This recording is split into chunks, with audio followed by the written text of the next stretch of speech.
स्वागत है आप सभी का तौर राजपूत मोटिवेशन में। तो देखो, हाउ टू सिलेक्ट स्टॉक्स।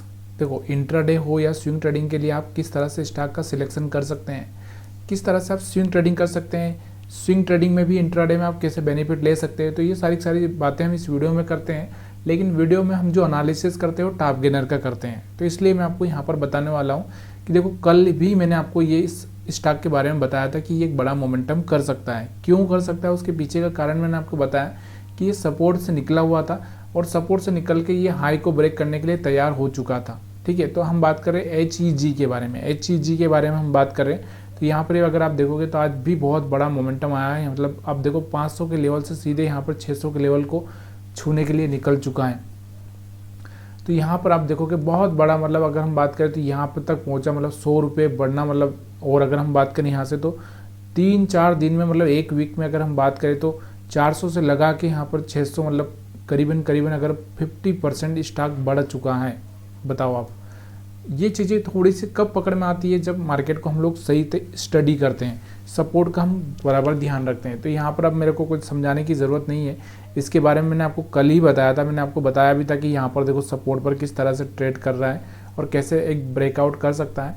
तो यहाँ पर आपको मेरे को कुछ बताने की ज़रूरत नहीं है इस स्टॉक पर, ठीक है। ये तो आपको खुद ही समझ में आ चुका होगा क्योंकि कल ही हमने बताया था। इसके बाद हम बात करते हैं KEC इंटरनेशनल।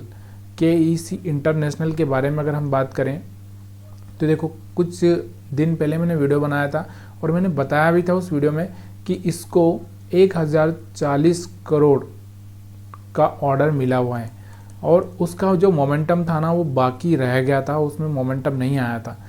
तो यहाँ पर वो भी एक था और दूसरा यहाँ से आप दिख रहे हो एक यहाँ से ब्रेकआउट हो चुका था और कहीं ना कहीं मूविंग एवरेज के ऊपर सपोर्ट पर ही चल रहा था। अब थोड़ा सा हम लोग क्या करेंगे, ये बड़ा मोमेंटम पकड़ने के लिए पहले थोड़ा सा हम लोग यहाँ पर जाएंगे।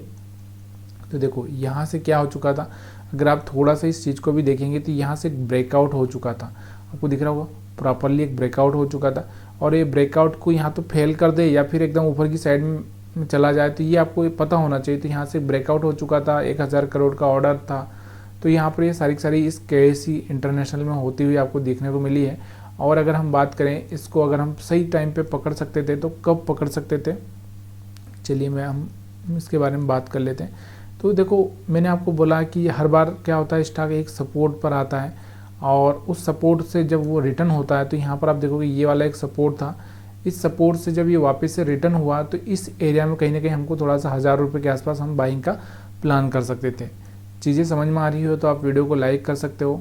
बहुत कम लाइक और बहुत कम व्यू आ रहे हैं, प्लीज़ यार थोड़ा सा, अगर मैं नहीं बता पा रहा हूँ आपको सही से तो प्लीज़ यार थोड़ा सा आप मेरे को ये भी बता सकते हैं कि हाँ क्या आपको चाहिए, किस तरह से मेरा आपको वीडियो बनाना चाहिए। तो यहाँ पर हम बात कर रहे हैं स्वान एनर्जी। देखो, स्वान एनर्जी भी यहाँ पर आपको दिख रहा होगा कि जब ये इस लेवल को ब्रेक कर दिया उसके बाद में जब वापस से दोबारा इस लेवल पर खड़ा हुआ, मतलब क्या हुआ, यहाँ पर ब्रेक करके जब वापस इस लेवल पर गया तो कहीं ना कहीं कोई ना कोई तो ऐसा आदमी होगा जो इसको ऊपर लेके जाना चाह रहा होगा। तो यहाँ पर स्वान एनर्जी में भी वही चीज़ें आपको देखने को मिल रही है, ठीक है।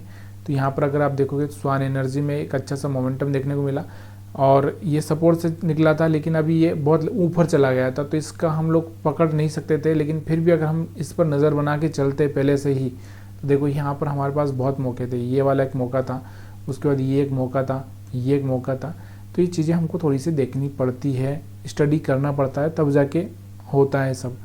यूको बैंक बैंकिंग सेक्टर में एक अच्छा सा मोमेंटम देखने को मिला है। तो हम बात कर रहे हैं यूको बैंक की। अब यूको बैंक को अगर आप देखोगे तो यहाँ पर देखो, यहाँ पर अगर आप देखोगे तो यही चीज़ें मैं आपको बता रहा हूँ कि कहीं ना कहीं सपोर्ट को ब्रेक किया। देखो, आप सबसे पहले इस चीज़ को समझो कि ये वाला जो सपोर्ट था इसका, इस सपोर्ट को ब्रेक किया। ब्रेक करने के बाद में जब इसका दूसरा सपोर्ट ये वाला था तो यहाँ से कहीं ना कहीं स्टॉक ऊपर जाता हुआ आपको देखने को मिला। तो मैंने आपको यही बोला कि देखो, ये वाला जो सपोर्ट है तो उठने की कोशिश ज़रूर करेगा, लेकिन नहीं उठ पाया तो फिर दूसरे वाले सपोर्ट से उठेगा, लेकिन सपोर्ट से उठेगा ज़रूर, ठीक है। तो यहाँ से आपको दिख रहा होगा ये वाला सपोर्ट था हमारा, यहाँ पर उठा स्टॉक।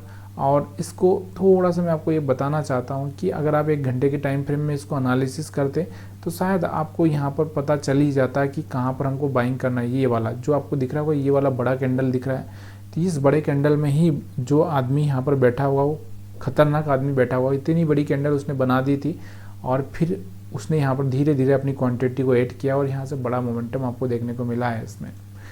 और इसके अलावा अगर हम बात करते हैं IOB बैंक, यानी कि वो भी यहाँ पर बैंकिंग की हम बात करें तो इसको भी अगर आप देखोगे तो सेम चीज़ें यहाँ पर आपको दिख रहा है, सपोर्ट से कहीं ना कहीं ये निकलती हुई देखने को मिल रही है और ये इंडिकेट कर रही है कि बैंक निफ्टी में आने वाले टाइम में फिर से एक नया हाई ब्रेक हो सकता है। ये देखो आप यहाँ से आपको दिख रहा होगा ये वाला हमारे पास में रेजिस्टेंस था, इस रेजिस्टेंस को ब्रेक करके यहाँ पर वापस से गया हुआ है और कंटिन्यू अगर ऊपर चला गया तो बैंक निफ्टी के अच्छे दिन वापस से आ सकते हैं। अब हम बात कर रहे हैं यहाँ पर देखो इस स्टॉक को अगर आप देखोगे ठीक से तो ये वाला इसका सपोर्ट वाला एरिया बना हुआ था, पहले ये वाला सपोर्ट वाला था, अब ये वाला भी बना हुआ था। यहाँ सपोर्ट से क्या हो गया, यहाँ से एक अच्छा सा मोमेंटम इसमें देखने को मिला है। अब इसको 1 घंटे की टाइम फ्रेम में भी अगर आप जाके देखोगे तो यहाँ से आपको पता चलेगा कि कहाँ पर हम एक बाइंग का प्लान कर सकते थे। देखो यहाँ पर अगर आप देखोगे यहाँ से गैप अप ओपन हो गया था और इस गैप अप के बाद में अगर आप कैंडल से देखोगे ये वाला एक बड़ा कैंडल बना हुआ है। कहीं ना कहीं ये जो बायर होता है ना वो यहाँ पर आपको बाइंग करता रहता है और आपको पता नहीं चलता और फिर बाद में एक बड़ा मोमेंटम होता हुआ देखने को मिलता है। तो वीडियो देखने के लिए आप सभी का बहुत बहुत धन्यवाद। मैंने पूरी कोशिश की है समझाने की, अगर समझ में आया है तो आप वीडियो को लाइक कर सकते हैं।